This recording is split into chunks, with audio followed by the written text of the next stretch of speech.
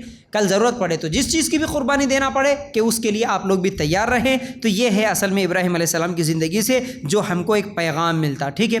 اس کے بعد ایک اور آیت دیکھیں گے، اللہ تعالیٰ کیا کہتا ہے کہ ابراہیم علیہ السلام کی زندگی میں اگر ہم لوگ غور کریں گے، ابراہیم علیہ السلام صرف اللہ تعالیٰ کی قسم کھائے، جیسا کہ سورہ انبیاء آیت نمبر 57 آپ نکال کر دیکھیں گے، اللہ تعالیٰ کہتا ہے وَتَاللَّهِ لَأَكِيدَنَّ أَصْنَامَكُمْ بَعْدَ أَن تُوَلُّوا مُدْبِرِينَ، اور اللہ کی قسم میں تمہارے ان معبودوں کے ساتھ جب تم علیحدہ پیٹ پھیر کر چل دو گے ایک میں چال چلوں گا۔ یعنی ابراہیم علیہ السلام جو ان کے معبودوں کو جو توڑ دیے تھے، اس سے پہلے قوم سے بولے تھے اللہ کی قسم کھا کے بول رہا ہوں ایک چال چلوں گا تمہارے معبودوں کے ساتھ، ایک سبق سکھاؤں گا آپ کو۔ تو اس سے بھی کیا معلوم ہوا کہ ابراہیم علیہ السلام جیسے نبی بھی جب بھی قسم کھاتے ہیں تو صرف اللہ کی قسم کھاتے ہیں۔ اسلام میں اللہ کے علاوہ کسی اور کی قسم کھانا جائز نہیں ہے، لیکن ہمارے ہاں غیر اللہ کی قسم کھانا بہت عام ہے، اسے کوئی گناہ ہی نہیں سمجھتے۔ حالانکہ اللہ کے رسول صلی اللہ علیہ وسلم نے کیا فرمایا؟ جس نے غیر اللہ کی قسم کھائی اس نے شرک کیا ہے نا، جس نے غیر اللہ کی، اللہ کے علاوہ کسی دوسرے کی اگر قسم کھائے تو وہ شرک ہے، بولے شرک ہے۔ کیوں شرک ہے جی؟ دیکھو جب ہم اللہ کی قسم کھائیں گے کسی بھی معاملے میں، یعنی آپ میرا وہ سامان اٹھائے، کیا میری چیز وہ گم ہو گئی ہے، چوری ہو گئی ہے، اگر کوئی بولا تو ہم کیا بولیں گے؟ نہیں جی اللہ کی قسم ہم نہیں اٹھائے، اللہ کی قسم ہم نہیں بولے۔ کسی جھگڑے میں کوئی بات بولنے کی ہوتی ہے کچھ بھی، نہیں جی ہم نہیں بولے، نہیں۔ جب ہم اللہ کی قسم کھائیں گے تو اس کا مطلب ہم وہ کام کرے یا نہیں کرے، ہم وہ بات بولے یا نہیں بولے، اس کی گواہ کے طور پر ہم کس کو بنا رہے؟ اللہ کو بنا رہے، کیونکہ اللہ دیکھ رہا، اللہ تعالیٰ کا علم ہر جگہ موجود ہے، تو اللہ دیکھ رہا، اس لیے ہم اللہ کو گواہ بنا رہے۔ لیکن اگر کوئی کسی انسان کو گواہ بناتا، قسم کھاتا، تو اس کا مطلب وہ اس کو گواہ بنا رہا۔ آج کل بولتے ہیں نا نہیں جی امی کی قسم، میاں بیوی کے جھگڑے ہوتے نا، تم امی کی قسم کھاؤ جی، ہاں میں تمہاری امی کی قسم کھا رہا ہوں، بولتا ہے نا، تمہاری امی کی نہیں، تمہاری امی کی کھاؤ بول کے انہوں بولتے نہیں میں میری امی کی کہیں کھاتا ہوں، تمہاری امی کی قسم کھا رہا ہوں، سمجھ رہے؟ بچوں کی قسم، عورتیں خاص طور سے بولتے نہیں میرے بچے کی قسم جی، ایسا نہیں بولی ہوئی۔ بچوں کی قسم، امی کی قسم، ابا کا قسم، کسی کی بھی قسم نہیں کھا سکتے، یاد رکھو، صرف اللہ کی قسم کھانا ہے، ٹھیک ہے؟ تو اچھا، تو یاد رکھو ابراہیم علیہ السلام کی زندگی سے ایک سبق یہ بھی ملا کہ ہم صرف اللہ کی قسم کھائیں گے، اور اس کے بعد ایک اور سبق ملتا ہے، اولاد صرف اللہ دیتا ہے، اللہ سے ہی اولاد مانگنی چاہیے۔ دلیل سورہ صافات آیت نمبر 100، ربی حبلی من الصالحین، ایک بہترین دعا، جس کو بھی اولاد نہیں ہوئی وہ لوگ یہ دعا زیادہ سے زیادہ کرے۔ اللہ تعالیٰ کیا کہتا ہے؟ اے میرے رب مجھے نیک بخت اولاد عطا فرما، ربی حبلی من الصالحین، اللہ مجھے اولاد دے، اتنا ہی نہیں مانگنا، اللہ مجھے نیک اور صالح اولاد دے، یہ مانگنا ہے ہم کو۔ اور ابراہیم علیہ السلام کو کب تک اولاد نہیں ہوئی؟ 80 سال کی عمر تک اولاد نہیں ہوئی۔ تو ابراہیم علیہ السلام اللہ پہ بھروسہ کرے، ہمارے پاس، اور دعا تو ابراہیم علیہ السلام بھی کرے ہوں گے نا، جوانی سے، جب سے شادی ہوئی تب سے ہی دعا کرتے رہے ہوں گے، کتنے دن صبر کرے، وہ 80 سال کی عمر تک صبر کرے، کیونکہ ان کو بھروسہ تھا دے گا تو صرف اللہ دے گا، اللہ نہیں دیا تو پھر اس دنیا میں کوئی اور نہیں دے سکتا، یہ یقین ہونا۔ ہمارے پاس اتنا ایمان کمزور رہتا، اولاد کے خاطر لوگ اچھے توحید پر درگاہوں کے پاس جا کے جھک جاتے، کیوں؟ میرے کو اولاد اصل ہے، اب وہ درگاہ ہے، درگاہ ہے، ہم کو ضرورت نہیں، ہم کو کدھر سے اولاد ملنا، بس اس کے لیے کچھ بھی کرنے کے لیے تیار۔ تو یاد رکھو ابراہیم علیہ السلام کی زندگی ایک بہت بڑا نمونہ ہمارے لیے، اللہ دیے تو تو دیتا، نہیں دیے تو تو نہیں دیتا، بس دعا کروں گا، تیرے اوپر بھروسہ کروں گا، دعا کرتے رہوں گا۔ 80 سال کی عمر میں اللہ تعالیٰ اولاد دیا۔ تو یاد رکھو اس طرح اللہ کے اوپر ہمارا ایمان ہونا، یقین ہونا۔ پھر اس کے بعد بیماریوں سے شفا دینے والا اللہ ہے، یہ بھی بہت بڑی دلیل ابراہیم علیہ السلام کی زندگی سے۔ سورہ شورى آیت نمبر 80، وَإِذَا مَرِضْتُ فَهُوَ يَشْفِينِ، اور جب میں بیمار پڑ جاؤں تو مجھے شفا اللہ دیتا ہے۔ تو کبھی بھی ہمارے الفاظ بھی ڈاکٹر کے پاس جانے سے کبھی یہ نہیں ہونا کہ فلاں ڈاکٹر کے پاس گئے تو ہمارے کو بیماری کم ہوئی، کبھی یہ نہیں بولنا۔ ڈاکٹر کے پاس گئے یہ اسباب تھا، یہ سبب تھا، اسباب اختیار کرے، لیکن شفا اللہ دیا۔ ہم فلاں ڈاکٹر کے پاس گئے جی اللہ تعالیٰ شفا دیا، فلاں دوائی کھائے تھے جی ہم، اللہ تعالیٰ شفا دے دیا، ایسا بولنا۔ ہاں جی دوائی کھائے تو میری بیماری کم ہو گئی، یہ نہیں بولنا کبھی بھی، یاد رکھو۔ تو بیماریوں کو شفا کرنے والا اللہ۔ اس کے بعد موت و حیات کا مالک بھی اللہ، یہی سورہ شورى آیت نمبر 78، 79، 80، 81 اگر ہم پڑھیں گے، والذی هو یطعمنی ویسقین واذا مرضت فهو یشفین والذی یمیتنی ثم یحیین، وہی ہے مجھ کو کھلاتا پلاتا ہے اور جب میں بیمار پڑ جاؤں تو مجھے شفا عطا فرماتا ہے، اور وہی ہے جو مجھے مار ڈالے گا پھر زندہ کرے گا۔ کھلانے والا بھی اللہ، پلانے والا بھی اللہ، جیسا کہ میں رزق کا جب ٹاپک بول رہا تھا، ایک اہم بات آپ لوگوں کو بولا تھا، اگر کوئی یہ کہتا ہے کہ بھائی ہم بغیر کام کرے ہی اللہ کھلاتا کیا، اگر ایسا بولے تو یہ بہت بڑی گمراہی، یہ شرک ہو جائے گا۔ کیوں؟ بغیر کام کیے بھی اللہ تعالیٰ کئی لوگوں کو کھلا رہا۔ ماں کے پیٹ میں بچہ کام نہیں کرتا لیکن اللہ تعالیٰ اس کو بھی کھلا رہا۔ گھونسلے میں پرندے کا بچہ کام نہیں کرتا لیکن اللہ تعالیٰ اس کو بھی کھلا رہا۔ تو کھلانے والا اللہ نہیں، میں محنت کرے تو چاہتا، میں کام کرے تو چاہتا نہیں، میں کام کروں گا یہ سبب ہے، محنت کروں گا یہ سبب ہے۔ جیسا کہ پرندہ محنت کرتا ہے، صبح نکلتا ہے گھونسلے سے خالی پیٹ اور شام کو آتا ہے پیٹ بھر کے، تو محنت کرتا وہ۔ اور دوسری چیز قرآن میں غور کرے تو ہمارے لیے کتنی نصیحتیں ہیں۔ مریم علیہ السلام ہیں، مریم علیہ السلام کی جب ڈیلیوری کا وقت تھا اس وقت اللہ تعالیٰ کیا بولا؟ حالانکہ تکلیف زیادہ تھی ڈیلیوری کی، ایسے حالات میں بھی مریم کو اللہ تعالیٰ کیا بولا کہ تم جاؤ اس کھجور کے درخت کے پاس اور اس کو ہلاؤ۔ ایسی تکلیف میں بھی اللہ چاہتا تو، جیسا کہ بغیر موسم کے پھل اللہ تعالیٰ مریم علیہ السلام کو دے رہا تھا نا حجرے میں، بغیر موسم کے دے رہا تھا، تو اللہ تعالیٰ بھی بیٹھے بیٹھے وہیں پر کوئی بھی پھل، کوئی بھی فروٹ، کوئی بھی کھانے کا انتظام کر سکتا تھا، اللہ کے لیے کوئی مشکل نہیں تھا۔ لیکن ایسی تکلیف میں بھی اللہ تعالیٰ بولا کہ اے مریم تجھے جانا ہوگا، چلنا ہوگا، تجھے کچھ حرکت کرنا پڑے گا، تب جا کے تجھے اب رزق ملے گا۔ تو گھر میں بیٹھ کے اللہ دیتا کہ نہیں کی؟ اللہ دیتا ہوں گا، دیکھ تو میں گھر میں بیٹھ کے کیسا کھلاتا، بولے تو ایک مسلمان کا عقیدہ نہیں ہوتا۔ مسلمان کا عقیدہ یہ ہوتا ہے کہ مسلمان ہمیشہ محنت بھی کرتا، سبب بھی اختیار کرتا، کوشش بھی کرتا، پھر اس کے بعد اللہ تعالیٰ پر بھروسہ بھی کرتا ہے۔ ٹھیک ہے، تو بہرحال موت اور حیات کا مالک بھی اللہ تعالیٰ ہے۔ پھر اس کے بعد عزت دینے والا بھی اللہ ہے، جیسا کہ ابراہیم علیہ السلام کا ہی واقعہ سورہ شورى آیت نمبر 87 بھی ہے اور سورہ آل عمران آیت نمبر 26 بھی ہے۔ جیسا کہ اللہ تعالیٰ کیا کہتا ہے ان آیتوں میں، قُلِ اللَّهُمَّ مَالِكَ الْمُلْكِ تُؤْتِي الْمُلْكَ مَن تَشَاءُ وَتَنزِعُ الْمُلْكَ مِمَّن تَشَاءُ وَتُعِزُّ مَن تَشَاءُ وَتُذِلُّ مَن تَشَاءُ بِيَدِكَ الْخَيْرُ إِنَّكَ عَلَى كُلِّ شَيْءٍ قَدِيرٌ۔ آپ کہہ دیجئے کہ اے اللہ، اے تمام جہاں کے مالک، تو جسے چاہے بادشاہی دے، جسے چاہے سلطنت چھین لے، اور تو جسے چاہے عزت دے اور جسے چاہے ذلت دے، تیرے ہی ہاتھ میں سب بھلائیاں ہیں، بے شک تو ہر چیز پر قادر ہے۔ عزت دینے والا بھی اللہ، ذلت دینے والا بھی اللہ، بادشاہت، حکومتیں دینے والا اللہ۔ آج یہ حکومت ہے، ہم لوگ ڈرے ہوئے، اللہ یہ حکومت کب جاتی کی، یہ حکومت رہے تو ہمارے کو یہ ہوتا وہ ہوتا۔ حکومتیں چھین لینا اللہ کے لیے کوئی بڑا کام نہیں ہے۔ ہسٹری دیکھ لیں گے تو بڑی بڑی حکومتیں اللہ تعالیٰ بدل دیا، تبدیل کر دیا۔ تو یاد رکھو یہ حکومت آج ہے، یہ ہمارے لیے آزمائش ہے، بس حکومتیں بدلنا اللہ کے ہاتھوں میں ہے۔ یوں صرف کن فیکن کا مالک ہے، یوں بول دے گا وہ تو بس حکومت بدل جاتی، یاد رکھو۔ تو بہرحال ہماری ہمیشہ ہمارا بھروسہ اللہ پر ہونا، یہ حکومتوں پہ نہیں، یہ پالیٹکس پہ نہیں۔ آج بہت سارے لوگ بہت ساری چیزوں پہ بھروسہ کر کے بیٹھ جاتے ہیں، پیسہ رہے تو سب کچھ ہوتا میاں، پولیٹیکل پاور ہے تو سب کچھ ہوتا میاں، عزت گاڑیوں میں ہے، عزت پیسوں میں ہے، عزت کپڑوں میں ہے، عزت فلان چیز میں ہے۔ یاد رکھو عزت اللہ کے ہاتھوں میں ہے، عزت دینے والا اللہ۔ عمر رضی اللہ تعالیٰ عنہ کا واقعہ میں کئی مرتبہ سنایا آپ لوگوں کو۔ کیا ہوا؟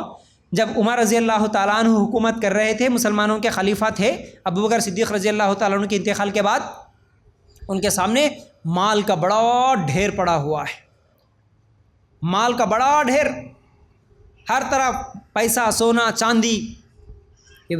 عمر رضی اللہ تعالیٰ عنہ جاتے ہیں اور جا کے کہتے ہیں، اپنے آپ سے بات کرتے ہیں، کہتے ہیں کہ اے عمر تو تھا کیا؟ تو پہلے کیا تھا؟ کیسا تھا؟ کہاں تھا؟ تو صرف ایک بکریوں کا چرواہا، ایک لکڑی ہاتھ میں لے کے ہمیشہ بکریوں کے پیچھے، اونٹوں کے پیچھے بھاگنے والا، لیکن آج عمر کو دیکھ کے آدھی دنیا ڈر رہی ہے، اور عمر کے سامنے اتنا پیسہ پڑا ہوا ہے، یہ عزت کہاں سے ملی؟ عمر رضی اللہ تعالیٰ عنہ کہتے ہیں کہ تجھے یہ عزت اسلام کی وجہ سے ملی، تجھے یہ عزت اسلام کی وجہ سے ملی۔ اسلام میں عزت ہے، اللہ عزت دینے والا ہے، یاد رکھو اس چیز کو۔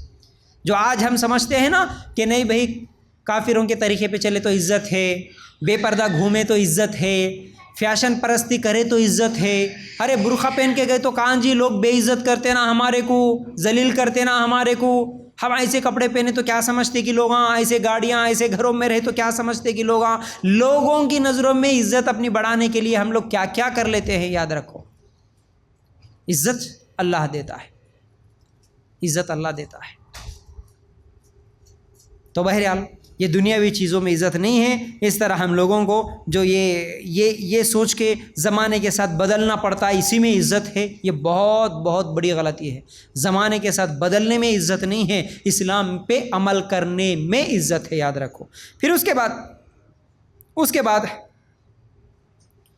سورہ بنی اسرائیل سورہ بقرہ آیت نمبر 131 131 اگر نکالیں گے، وہاں پر بھی ایک ہمارے لیے بہت بڑا سبق ہے۔ وہ کیا ہے؟ اللہ کا حکم آنے کے بعد اگر مگر چوں چرا نہیں کرنا، بس اللہ کا حکم آ گیا مان لینا، عمل کر لینا۔ کیا ہے وہ آیت؟ سورہ بقرہ آیت نمبر 131 میں اللہ تعالیٰ کہتا ہے وَإِذْ قَالَ لَهُ رَبُّهُ أَسْلِمْ قَالَ أَسْلَمْتُ لِرَبِّ الْعَالَمِينَ، جب کبھی بھی انہیں ان کے رب نے کہا فرما بردار ہو جا، انہوں نے کہا میں نے رب العالمین کی فرما برداری کر لی۔ بس اسلم، اسلام، مسلم، سمجھ رہے یہ کیا ہے؟ مسلم فرما بردار کو کہتے ہیں۔ اللہ تعالیٰ نے جب بھی ابراہیم علیہ السلام کو کہا کہ اسلم مطلب مسلم بن جاؤ کا مطلب فرما بردار ہو جاؤ، تو کیا بولے؟ اے اللہ میں فرما بردار ہو گیا، مطلب اللہ جو بھی حکم دیا سرنڈر ہو گیا۔ اللہ ٹھیک ہے، اللہ ایسا بولا ٹھیک ہے، اللہ یہ حکم دیا ٹھیک ہے، اللہ ایسا ٹھیک ہے، اللہ کچھ بھی شکوہ شکایت کچھ بھی نہیں، اللہ تو جیسا بولا وہ میں سن لوں گا بس۔ اس کے بعد اگر مگر کچھ بھی نہیں، اللہ ایسا کیوں، اللہ ویسا کیوں، اللہ یہ کیوں کرا ہوں گا، ایسا کیوں حکم دیا ہوں گا، کچھ بھی نہیں۔ یہ بہت بڑا سبق ہے ابراہیم علیہ السلام کی زندگی کا، کیونکہ ابراہیم علیہ السلام کو جب بھی حکم ہوا آگ میں کودنے کا، اسلم بولے، کود گئے۔ حکم ہوا بچے کو چھوڑ دو، چھوڑ دیے۔ حکم ہوا بیوی کو چھوڑ دو، چھوڑ دیے۔ حکم ہوا گھر والوں کو چھوڑ دو، چھوڑ دیے۔ قربانی کرو، ذبح کر دو، ہر چیز کے لیے اسلم بولے۔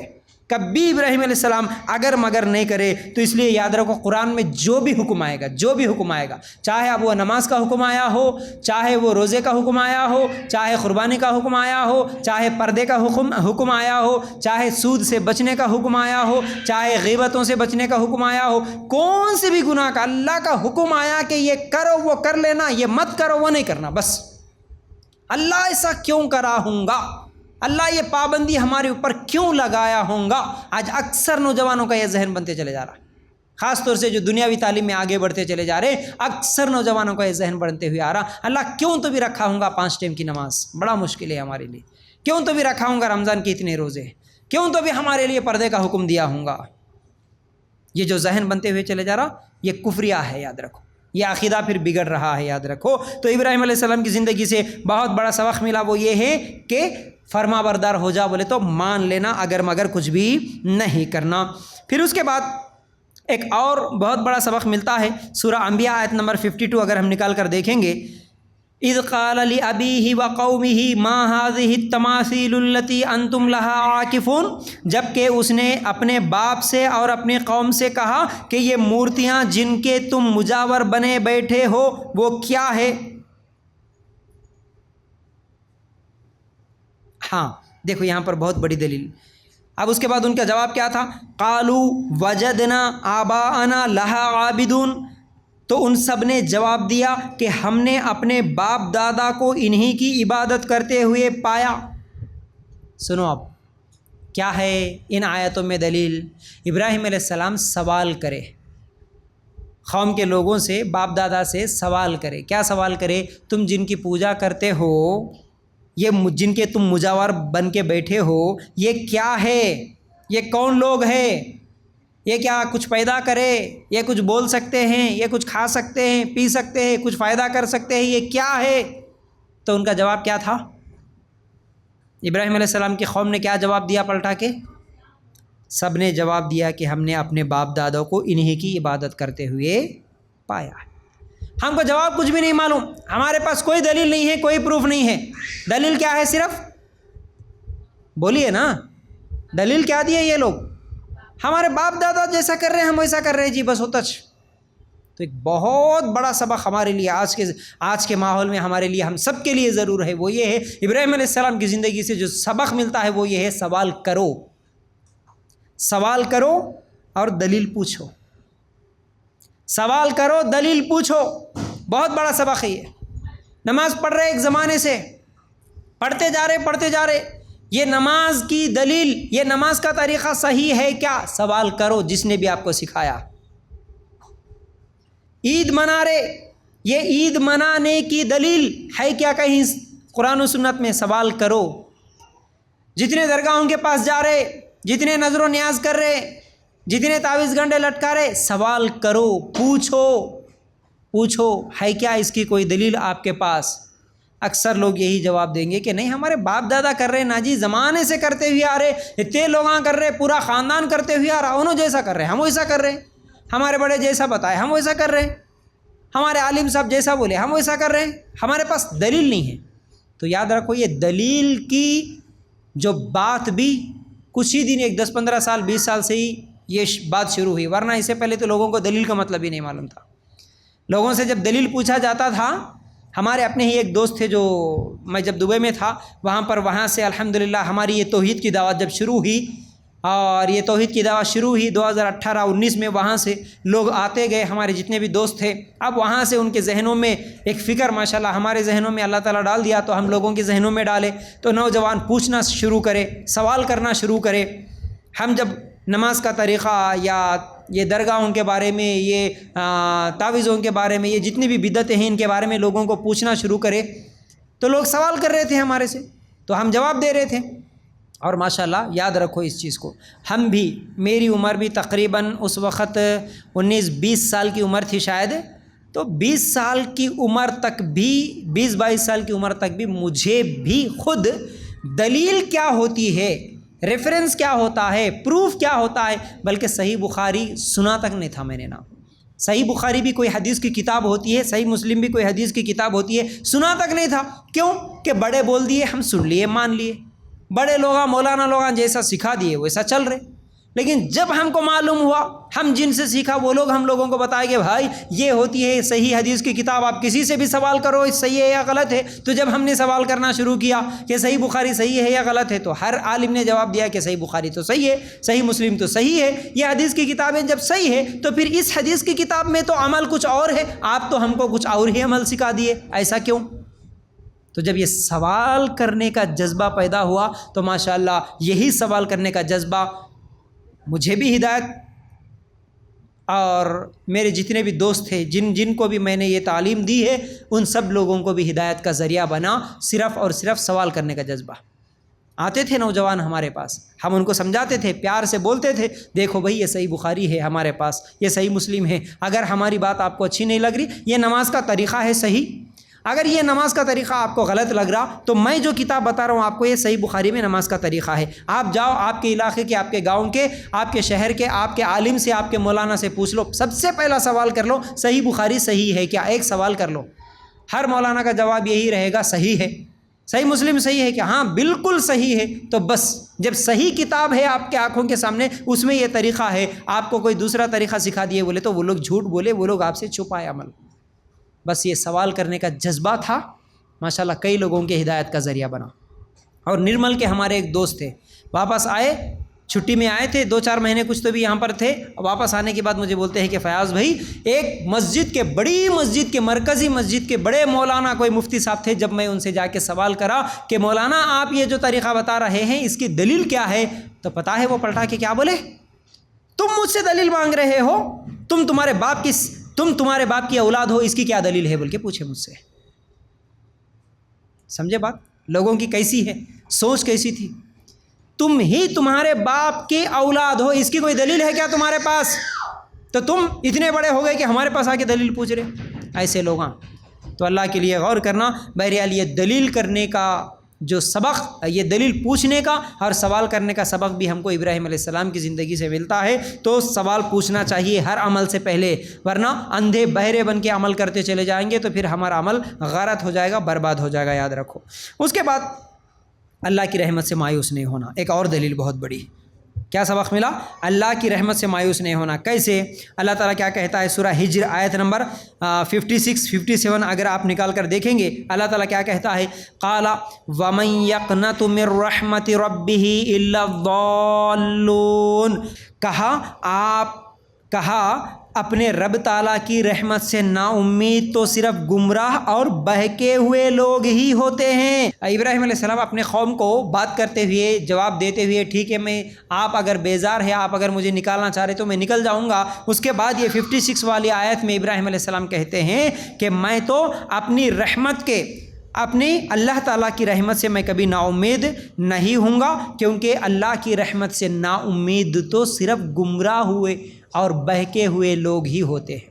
ایک سچا مومن اللہ کی رحمت سے نا امید نہیں ہوتا، چاہے رشتہ دار، چاہے حالات، ملک، قوم، ہر چیز دور ہو جائے، ختم ہو جائے، حالات برے سے برے ہو جائے، طلاق کی نوبت آ جائے، خلا کی نوبت آ جائے، شوہر چھوڑنے کی بات کرے، شوہر کا ظلم ہو، بیوی کا ظلم ہو، بچوں کا کچھ بھی ہو جائے، کیا بھی ہو جائے، اللہ کی رحمت سے نا امید نہیں ہونا۔ میرا اللہ میرے ساتھ ہے، بس سب لوگ ساتھ چھوڑ دیں گے لیکن میرا رب میرے ساتھ ہے، اللہ مجھے کوئی نہ کوئی راستہ تو دکھاتا۔ اس طرح امید کے ساتھ رہنا، لیکن اللہ کی رحمت سے نا امید نہیں ہونا۔ ایک تو گناہ کر کے بھی نا امید نہیں ہونا، کتنے بھی بڑے گناہ ہوئے ہوں گے میرا رب معاف کرنے والا ہے، اس طرح اللہ کی رحمت سے مایوس نہیں ہونا، نا امید نہیں ہونا۔ اللہ کے اوپر گناہ معاف کرتا اللہ تعالیٰ بولے سو یہ بھی امید رہنا۔ پھر اسی طرح اللہ تعالیٰ کے عذاب کا ڈر بھی ہونا، اللہ تعالیٰ عذاب دینے والا ہے، اللہ تعالیٰ عذاب دے گا، تو اس طرح اللہ کے عذاب کا ڈر بھی ہونا۔ پھر اسی طرح کیا ہے، اولاد نہیں ہوئے یا کوئی بھی چیز پر اولاد نہیں ہوئی، شادی کے رشتے نہیں آ رہے، یہ تمام جو ہمارے معاشرے کے آج مسائل ہیں بہت بڑے، ان مسائل میں بھی اللہ کے اوپر ایسی امید رہنا، ایسا بھروسہ رہنا، اللہ سے کبھی بھی مایوس نہیں ہونا، اللہ تعالیٰ میرے لیے بہتر ہی کرے گا، اللہ تعالیٰ آج نہیں تو کل رشتہ بھیج دے گا، اللہ تعالیٰ آج نہیں تو کل اولاد دے دے گا، اس طرح اللہ کے اوپر ہمارا بھروسہ ہونا۔ پھر اسی طرح خاص طور سے کچھ لوگ آج کل کے مسائل میں وسوسوں کا ایک بہت بڑا مسئلہ ہے، میں اس سے پہلے بھی کئی مرتبہ بول چکا ہوں، اور یہ وسوسوں کے تعلق سے مجھے جب سے سوالات آنے لگے اس پر میں الگ سے ایک ویڈیو بھی بنا کے یوٹیوب پر ڈال دیا، ماشاءاللہ اللہ کے فضل سے ہزاروں لوگوں کے وسوسوں کو ختم کرنے کا بہت بڑا ذریعہ بنا وہ ویڈیو۔ خاص طور سے دوسرے ملکوں سے بھی، پاکستان، کشمیر سے بہت زیادہ مجھے کالس آتے ہیں وسوسوں کے پرابلم کو لے کر، اور ہمارے اپنے بھی کئی بچے ہیں۔ یہ وسوسوں کا پرابلم اتنا خطرناک ہے کہ کوئی کسی کو نہیں بتاتا، یاد رکھو۔ وسوسے جب آتے ہیں اللہ کے بارے میں گندے وسوسے، اللہ کے رسول کے بارے میں، قرآن کے بارے میں، دین کے بارے میں، امی کے بارے میں، ابا کے بارے میں، بہنوں کے بارے میں، بھائیوں کے بارے میں، شوہروں کے بارے میں، زنا کے بارے میں، کیا کیا بتاؤں، گندے، طہارت کے بارے میں، پاکی ناپاکی کے بارے میں اتنے غلیظ خیالات آتے ہیں نا۔ اب وہ اتنے گندے خیالات لے کے جا کے کوئی کسی کو شیئر بھی نہیں کر سکتا، کسی کو بتا بھی نہیں سکتا، میرے کو ایسا گندا خیال آ رہا بولے تو لوگ الٹا گالیاں دیں گے نا، تو اس لیے گھٹ گھٹ کے مرتے نوجوان، بولتے بھی نہیں۔ اب اس کے بعد پھر ان کو یہ ٹینشن بھی لگی رہتی ہے، اللہ میں نماز پڑھ رہا ہوں، سامنے کوئی تصویر آ جا رہی، اللہ میرے کو اللہ کے بارے میں، نبی کے بارے میں گالیاں آ جا رہے، اب میں کیا کروں، میرا ایمان ہے کہ خراب ہو گیا، کہ میں مسلمان ہوں کہ میں کافر ہو گیا، کہ یہ ایک ٹینشن رہتا۔ وسوسہ تو دور نہیں ہوتا، وہ تو بار بار خیال آتا، اور ادھر میں ایمان سے خارج ہو گیا ہوں گا، کافر ہو گیا ہوں گا، میرا کیا ہوتا کہ میں جہنم میں چلے جاتا ہوں گا، یہ ڈر بھی رہتا۔ تو اس سے بہتر ہے کہ یہ تمام وسوسوں کے ساتھ میں زندہ رہوں، اس لیے خودکشی کر کے مر جاتے لوگ، خودکشی کر کے مر جاتے لوگ، بول نہیں سکتے لوگوں سے، اور ان کو بار بار ایک ہی خیال رہتا، اللہ معاف کرتا کہ نہیں۔ تو یاد رکھو، یہ پیغام دینا چاہ رہا ہوں میں پھر سے ایک مرتبہ، وسوسے کتنے بھی خطرناک ہو، حالانکہ میں میرے ویڈیو میں پورا 1 گھنٹہ یا سوا گھنٹے کے ویڈیو میں پورے حدیث کی روشنی میں، قرآن کی روشنی میں اللہ کیسے معاف کرتا، وسوسہ کیا ہوتا، تمام وسوسوں کو اللہ تعالیٰ معاف کرتا، اور اس کا علاج کیا ہے، دعائیں کیا ہے، سب کچھ بتا دیا، طریقہ، پریکٹیکل طریقہ، کیسے پریکٹس کرنے سے وسوسے ختم ہوتے ہیں، تمام چیزیں میں بتایا۔ اس کے باوجود بھی کچھ لوگوں کو، کیونکہ بیماری بہت بڑی ہوئی ہوتی ہے، بار بار ایک ہی سوال کرتے، نہیں فیاض بھائی میں دیکھ لیا، سن لیا، پھر بھی میرے دل میں خیال آ رہا، پھر بھی میری زبان سے کچھ الفاظ نکل جا رہے، حالانکہ ان کو ایسا لگتا، ٹھیک ہے دل میں خیال آنے کے حد تک کوئی بات نہیں، لیکن میری زبان سے بھی گالی نکل جا رہی ہے اللہ کے بارے میں، اب اللہ معاف کرتا کہ نہیں؟ دیکھو، جب زبان سے گالی نکلی، زبان سے کچھ کفریہ جملہ نکلا، کچھ گندی خیالات بھی آئے، کچھ بھی ہوا، اس کے بعد آپ کو یہ احساس ہوا نا کہ اللہ مجھے معاف کرتا کہ نہیں، یہ جو ڈر پیدا ہوا نا، یہی تمہارے ایمان کی نشانی ہے، تمہارا ایمان خراب نہیں ہوا، انشاءاللہ ایمان تمہارا خراب نہیں ہوا۔ اور یہاں اپنے سینٹر میں آنے والی بھی کئی بچیاں اس وسوسے کی شکار تھی، میرے پاس آتی تھی، سوال کرتی تھی، میں ان کو ماشاءاللہ اللہ کے فضل سے کئی طرح سے سمجھایا، تو کئی لڑکیاں کیونکہ گھر میں نہیں بول سکتی وہ چیزیں، لیکن مجھ سے آ کے شیئر کرتی، کئی لوگوں کو الحمدللہ ہم نے بتایا تو ماشاءاللہ کئی لوگ ٹھیک ہو گئے اللہ کے فضل سے۔ تو وسوسوں کو لے کر کبھی نا امید نہیں ہونا، کبھی مایوس نہیں ہونا۔ اللہ تعالیٰ تو بولا نا اللہ تمام گناہوں کو معاف کر دے گا، آپ کے بھی تمام گناہوں کو معاف کر دے گا۔ آپ کے دل میں کتنے گندے خیالات آئے، آپ کی زبان سے بھی کچھ نکل گیا ہو، لیکن اللہ تعالیٰ معاف کرنے والا ہے، تم توبہ کر لو، اللہ سب کچھ معاف کرے گا انشاءاللہ۔ تو بے فکر رہ کے زندگی گزار سکتے، خاص طور سے وسوسوں کے شکار جو لوگ ہوتے ہیں، ٹھیک ہے۔ پھر اس کے بعد اللہ پر بھروسہ کرنا، اللہ کی رحمت سے مایوس نہیں ہونے کے بعد اللہ کے اوپر بھروسہ کرنا۔ کیسے؟ سورہ توبہ آیت نمبر 129، فَإِن تَوَلَّوْا فَقُلْ حَسْبِيَ اللَّهُ لَا إِلَٰهَ إِلَّا هُوَ عَلَيْهِ تَوَكَّلْتُ وَهُوَ رَبُّ الْعَرْشِ الْعَظِيمِ۔ پھر اگر روگردانی کریں گے تو آپ کہہ دیجئے کہ میرے لیے اللہ کافی ہے، اس کے سوا کوئی معبود نہیں، میں نے اسی پر بھروسہ کیا اور وہ بڑے عرش کا مالک ہے۔ ابراہیم علیہ السلام کے ذریعے سے اللہ تعالیٰ بولنے لگا، آپ بول دو ان سے کیا؟ میرے لیے اللہ کافی ہے، قل حسبی اللہ، میرے لیے اللہ کافی ہے، بس ہر معاملے میں لڑائی جھگڑا کورٹ کیس پنچایت کچھ بھی ہو جائے، کیسے بھی حالات، حسبی اللہ بولو، دل کو ایک سکون مل جاتا، اللہ میرے لیے کافی ہے۔ میرے گھر والے سب میرے خلاف ہو گئے لیکن میں بولوں گا حسبی اللہ، اللہ تو میرے ساتھ ہے۔ پھر اس کے بعد اللہ تعالیٰ کیا سکھایا؟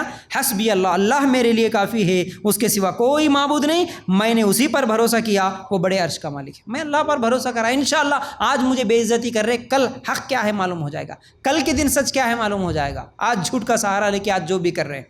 تو اس لیے اللہ پر ہمیشہ بھروسہ ہمارا ہونا، اللہ کے مقابلے میں تعویذوں پر، گنڈوں پر، فائنانس پر، یہ تمام چیزوں پر ہمارا بھروسہ نہیں ہونا۔ اور صبح شام 7 مرتبہ پڑھنے کا بھی ہم کو حکم ہے نا، حسبی اللہ لا الہ الا ہوا علیہ توکلت وہو رب العرش العظیم، صبح شام 7 مرتبہ پڑھو، ماشاءاللہ اس کا بہت بہت بڑا فائدہ ہم دیکھیں گے، اور بہت زیادہ مشکلات میں ہم کو ایک سکون دینے والا یہ جملہ ہے، بہت سکون ملے گا اس سے انشاءاللہ۔ اور اسی طرح کیا ہے، توکل اور بھروسے کے تعلق سے ہمارے اوپر جب بھی کوئی مشکل آتی ہے، پریشانی آتی ہے، تکلیفیں آتی ہیں، تو اللہ تعالیٰ ہمارا اصل میں صبر کا بھی امتحان لینا چاہتا ہے، ہمارا اللہ تعالیٰ صبر کا بھی امتحان لینا چاہتا، توکل کا جذبہ اللہ تعالیٰ دیکھنا چاہتا، کتنا میرے اوپر بھروسہ رکھ کے ان لوگ صبر کرتے۔ ہم کیا کرتے؟ 1 دن 2 دن 1 مہینہ 2 مہینہ 6 مہینہ 1 سال صبر کر لیتے، اس کے بعد شکوے شکایتیں کرتے، اب بھی نہیں ہو رہا، ابھی کب ہوتا، ابھی بھی نہیں ہو رہا، اور کب ہوتا۔ ہماری خواہش چھوٹے کی ہوتی، حالانکہ ہم کسی چیز کو مانگتے چھوٹی، لیکن اللہ چاہتا شاید اس سے بھی بڑا مل جائے، اس لیے اللہ تعالیٰ دیر کر رہا۔ آپ کے حق میں بہتر فیصلے میں شاید ہو سکتا دیر ہو جائے، لیکن اللہ پہ ہمیشہ بھروسہ رہنا۔ جیسا ابراہیم علیہ السلام کی زندگی سے ایک واقعہ بھی ملتا بھروسے کا، توکل کا۔ پینے کے لیے پانی نہیں تھا، اسماعیل علیہ السلام کو لے کے ان کی ماں کون جی ہاجرہ علیہ السلام کیا کر رہی تھی؟ دوڑ لگا رہی تھی نا، پانی ڈھونڈ رہی تھی۔ حالانکہ اس وقت ان کے ذہن میں کیا تھا؟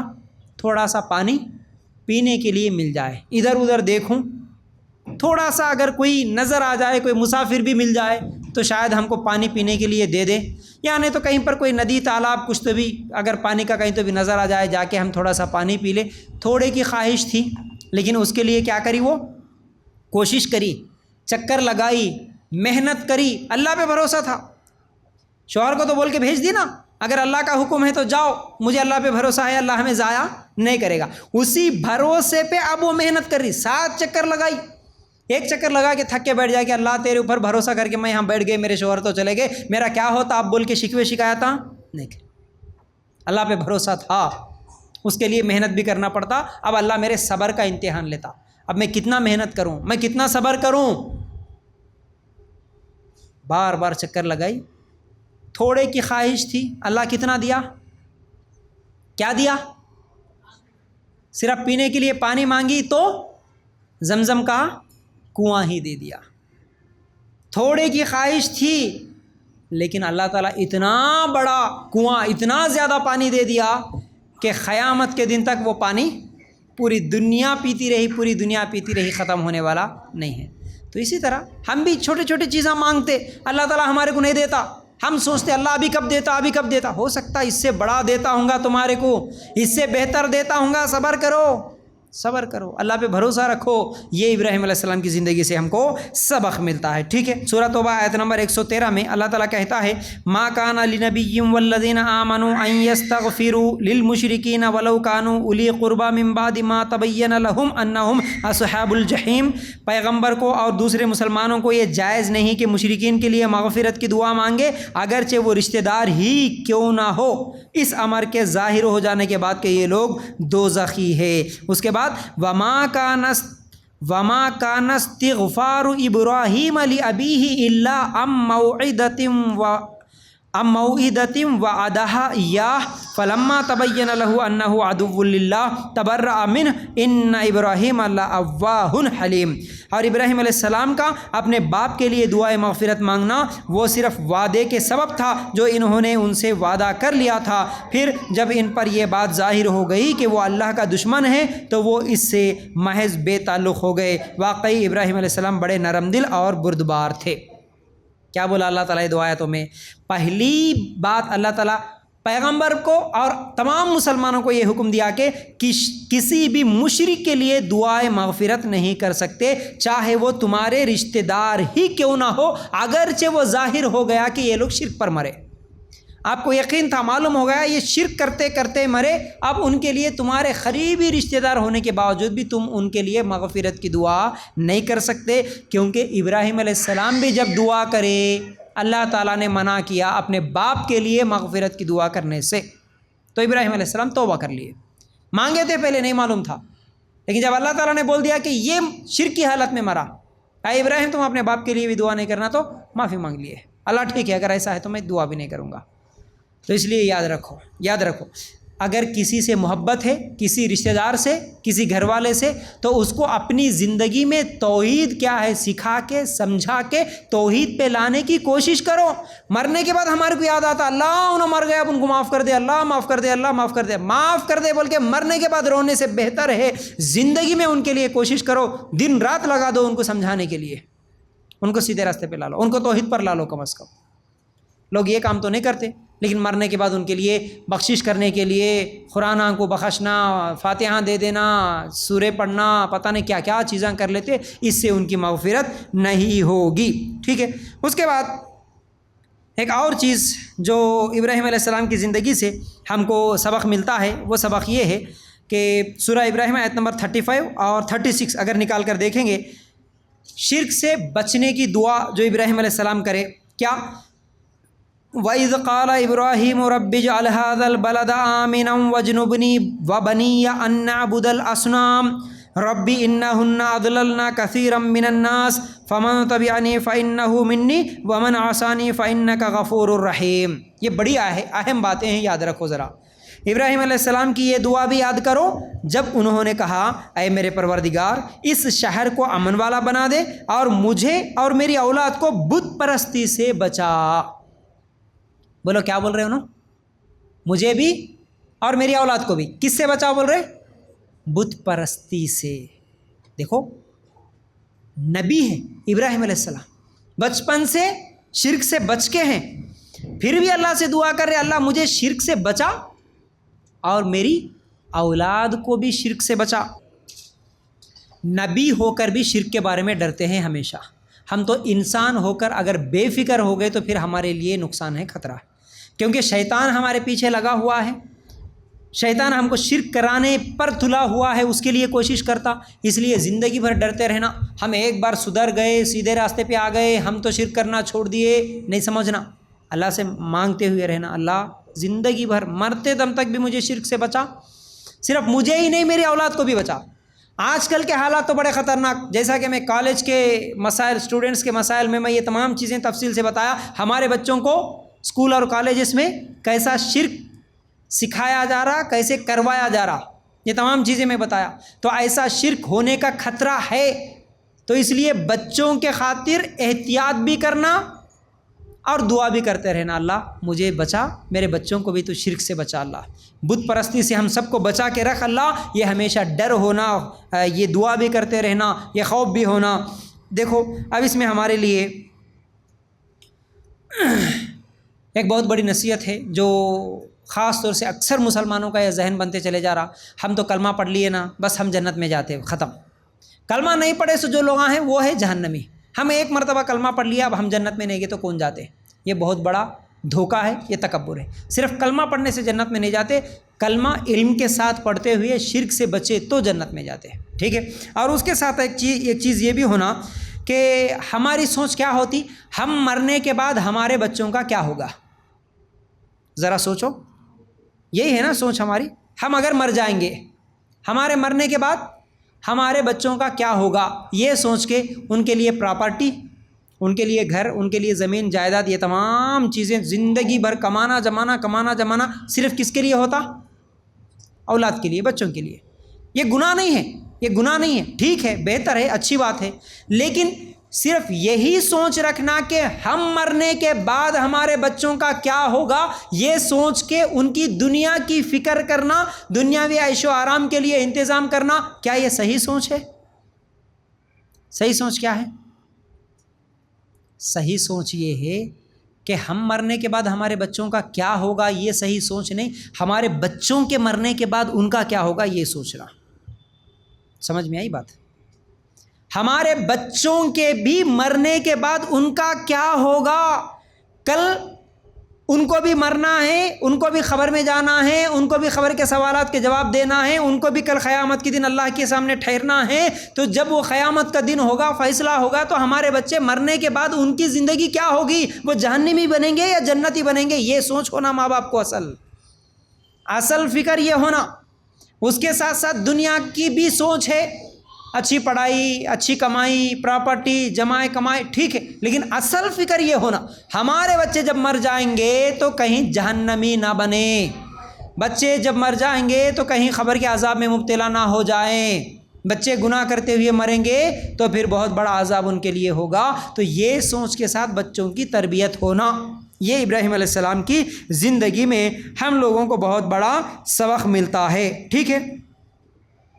اور آخری بات بول کے اپنی بات کو ختم کروں گا، وہ یہ ہیں، اچھا آخری دو باتیں ہیں، دو باتوں میں سے ایک چیز یہ ہے کہ ابراہیم علیہ السلام کبھی بھی اللہ تعالیٰ سے الٹا سوال نہیں کرے، جیسا کہ الٹے سوال کرنے کی بہت عادت رہتی ہے ہم لوگوں کو، ہر بات میں الٹے سوال، اسے بہت غصہ آتا، گھر میں لڑائیاں جھگڑے الٹے سوالوں سے چاہتے۔ اگر ایک سوال کا جواب سیدھا مل گیا اور سوال بھی سیدھا ہوا تو ٹھیک ہے نا۔ دیکھو ایک چھوٹی مثال دیتا ہوں، اکثر مجھے بھی یہ لوگ جتنے بھی ہیں گھروں میں جو ان کے لڑائیاں جھگڑے ہوتے ہیں تو کیسا ہوتا بولے سو ایک چھوٹا ایگزامپل لوگ میرے پاس آ کے جو شیئر کرتے ہیں ان میں سے ایک چیز ایک خالی مثال کے طور پر دے رہا ہوں۔ دیکھو اگر ایک شوہر گھر کو گیا، گھر جانے کے بعد کیا جی بیگم نماز پڑھے کیا، اگر سوال کرا ہاں جی ہم پڑھ لیے، اگر نہیں پڑھے تو نہیں جی ابھی تک نہیں پڑھے، دیر ہو گئی ابھی پڑھ لیتے، یہ کیا ہو گیا؟ سوال کا سیدھا جواب، پڑھ لیے تو پڑھ لیے بولے، نہیں پڑھ لیے تو نہیں پڑھے بولے۔ لیکن اگر شوہر کا سوال ہوا اجی نماز پڑھے کیا، پلٹا کے اگر بیوی بولے کہ تم پڑھے کیا، تو کیا ہوتا؟ وہاں پر جھگڑا ہوتا۔ اب سوال شوہر پڑھا یا نہیں پڑھا یہ نہیں ہوتا، شوہر کا اگر سوال ہے تو تمہارا جواب کیا ہے، پھر اس کے بعد تم جواب دینے کے بعد ہاں جی ابھی تک نہیں پڑھے، ہاں جی ہم تو پڑھ لیے تم پڑھے کیا، یہ الگ مسئلہ ہے۔ تو سوال پہ سوال الٹا کریں گے تو پھر یہ زندگیاں برباد ہوں گی۔ یہ دنیا کی مثال دیا، لیکن ابراہیم علیہ السلام کی زندگی سے بھی کیا سبق ملتا ہم کو معلوم ہے۔ ایسے سوال بھی ہم اللہ تعالیٰ سے نہیں کرنا۔ کیسے؟ ابراہیم علیہ السلام جوان ہونے کے بعد بیٹے کو جب ذبح کرنے کی بات کرا، ذبح کرنے کا حکم دیا، تو وہاں پر ابراہیم علیہ السلام الٹا سوال کر سکتے تھے، اللہ اگر بچے کو ذبح ہی کرنا تھا تو دیا کیوں مجھے؟ اللہ جب بچے کو جنگل میں ہی چھوڑنے کا حکم تو دے رہا تو مجھے اولاد اس کو دیا، پھر نہیں دیتا تو اچھا تھا۔ جب اللہ میرے بچے کو میرے سے دور ہی کرنا تھا تو میرے کو دیا کیوں؟ اولاد نہیں دیے تو بھی سکون سے رہتا تھا، تو دینے کے بعد چھین رہا اللہ، ایسا کیوں؟ سوال کرے کیا ابراہیم علیہ السلام؟ نہیں کرے۔ اللہ اگر تجھے لینا ہی میرے بچے کو کوئی بیماری دے دے کے ختم کر دیتا، میرے لیے اتنی تکلیف نہیں ہوتی۔ اللہ تو یہ حکم دے رہا کہ چھری لے کے ذبح کر دے، یہ تو میرے لیے مشکل ہے، اللہ کوئی بیماری دے کے اٹھا لیتا تو اچھا تھا، ایسا کیوں نہیں کرا؟ الٹا سوال کرے کیا ابراہیم علیہ السلام؟ نہیں کرے۔ اس لیے کیا بولے اس سے پہلے کہ آیت میں ہم سنیں، قال اسلمت لرب العالمین، جب بھی اللہ تعالیٰ کا حکم ہو اے ابراہیم اسلم، مسلمان بن جا، فرما بردار ہو جا، اللہ کی بات مان لے، فوراً بولے اللہ ٹھیک ہے میں مان لیتا ہوں اللہ، کوئی پلٹا کے الٹا جواب نہیں، کوئی پلٹا کے الٹا سوال نہیں۔ یہ ابراہیم علیہ السلام کی زندگی ہے۔ تو بہرحال آخری بات بول کے اپنی بات کو ختم کریں گے، وہ بات یہ ہے ابراہیم علیہ السلام کی زندگی سے ایک سبق بہت بڑا ملتا ہے، وہ ہے مہمان نوازی کا۔ کیا ہے بولو؟ مہمان نوازی۔ دلیل سورہ ہود آیت نمبر 69، وَلَقَدْ جَاءَتْ رُسُلُنَا إِبْرَاهِيمَ بِالْبُشْرَىٰ قَالُوا سَلَامًا قَالَ سَلَامٌ فَمَا لَبِثَ أَن جَاءَ بِعِجْلٍ حَنِيذٍ۔ اور ہمارے بھیجے ہوئے پیغمبر ابراہیم کے پاس خوشخبری لے کر پہنچے اور سلام کہا، انہوں نے بھی جواب میں سلام دیا اور بغیر کسی تاخیر کے گائے کا بھنا ہوا بچڑا لے آئے۔ یہ جو واقعہ ہے آپ کو معلوم ہے، ابراہیم علیہ السلام کے پاس اللہ تعالیٰ کچھ پیغمبروں کو بھیج دیا۔ کیا ہے یہ پیغمبر اللہ تعالیٰ جو یہاں پر بول رہا؟ وَلَقَدْ جَاءَتْ رُسُلُنَا، کچھ رسولوں کو اللہ تعالیٰ ابراہیم علیہ السلام کے پاس بھیج دیا۔ کن کو بھیجا تھا جی؟ فرشتوں کو بھیجا تھا۔ واقعات یاد رہے نا ہم کو، یہ سب کس لیے بھیجا تھا فرشتوں کو؟ لوط علیہ السلام کی قوم پہ عذاب بھیجنے کے لیے فرشتوں کو بھیجا۔ تو وہ فرشتے کون سی شکل میں آئے؟ انسانی شکل میں آئے ابراہیم علیہ السلام کے گھر میں۔ ابراہیم علیہ السلام کے گھر کو آئے، مہمان بن کے آئے، سلام کرے، ابراہیم علیہ السلام وعلیکم السلام بولے، ٹھیک ہے جی بیٹھو بولتے، سیدھا جا کے کیا کر کے لے کے آئے؟ بھنا ہوا بچڑا، یعنی بکری کا سالن بنا کے، بکری کو فرائی کر کے گوشت لے کے سامنے رکھ دیے۔ تو انہوں کھائے کیا؟ نہیں کھائے۔ کیوں نہیں کھائے؟ کیونکہ وہ فرشتے تھے، وہ گوشت نہیں کھاتے۔ تو کیا سمجھ میں آیا؟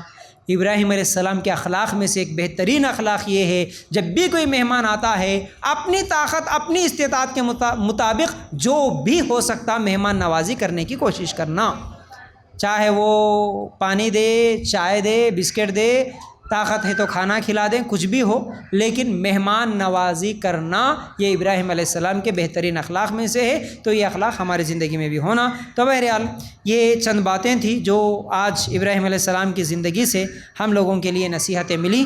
امید کرتا ہوں کہ باتیں سمجھ میں آ گئی ہوں گی۔ اللہ تعالیٰ سے دعا ہے اللہ ہمیں کہنے سننے سے زیادہ عمل کی توفیق دے۔ آمین یا رب العالمین۔ جزاک اللہ خیر۔ السلام علیکم ورحمۃ اللہ وبرکاتہ۔